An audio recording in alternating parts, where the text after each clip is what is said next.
yung pinaka-base. Ewan ko ba naman dito? Ano ba yan? Sabi ko pa naman, i-check mabuti, quality control, tapos wala yung base.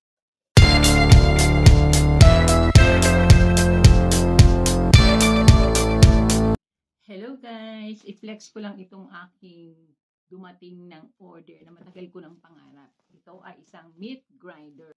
Hello! Actually, naka-order na ako dati. Kaya lang, yung nabili ko ay hindi assembled yung blade niya. So, nung inassemble ko siya, nahiwa ako. Kaya, sa inis ko, isinoli ko yun. Kasi sabi ko nga, bakit kailangan ako pa ang mag-assemble ng blade? Matagal ko na siyang gustong bilhin. Kaya lang naghihintay ako na bumaba yung presyo niya kasi nagsisale siya kung minsan. Sa kahihintay ko talaga, hindi naman bumababa yung presyo niya. At matagal na rin nakapondo yung pambayad ko dito sa Shopee. Hindi ko ginagalaw kasi nga yung ako ay nag-order nung dating ganito, siyempre binalik sa akin ng Shopee, hindi ko yung ginagalaw. Tapos dinagdagan ko siya para makabili ako nito dahil mas mahal ito ng konti. Tagil siya dahil hindi ko siya pakinabangan pag ako ay nagpadalos-dalos ng bukas. So ito very, very quality siya talaga, oh. Look, ayan ang itsura niya. Open. Ano bang itsura? First part, yung cover. Ayan yung cover niya. First part.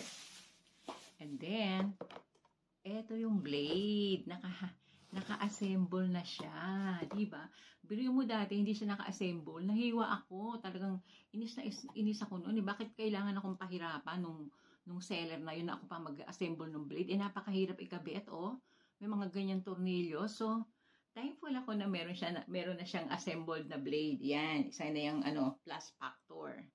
And then ito may mga gamit din siguro to pag iba na yung i-grind mo.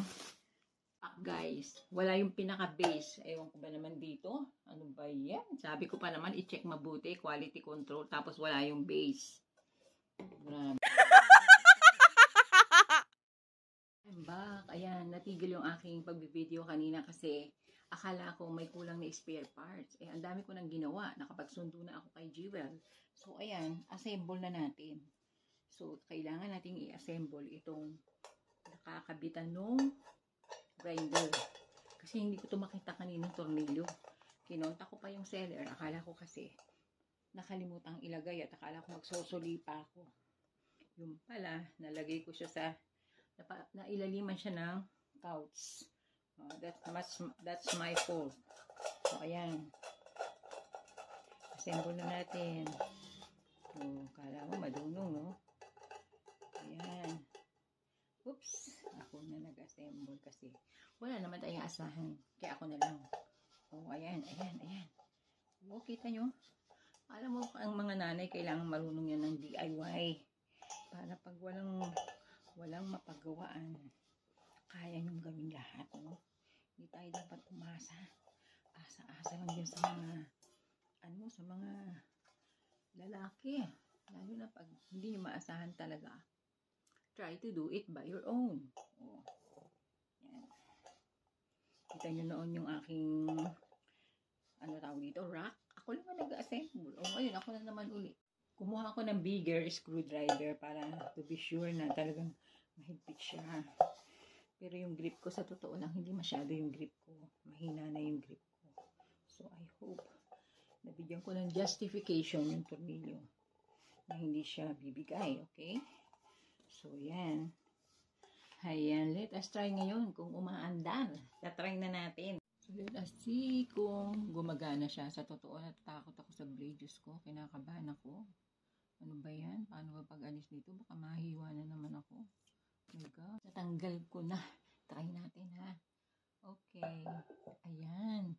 Ready na. Yung motor, alam mo, kanina pa ako pinapaglaruan dito kung ano-anong nawawala sa bahay na to. Sandali lang hanapin ko. Natin yung lid. Ayan. And then, let us see. Okay. Oh my gosh, kinakabahan si ako. And then, saksakan. Ayan, saksakan. Let us see. Okay. Kinakabahan ako. Diyos mio, baka bigla ako pa rin. Okay. So, kailangan ba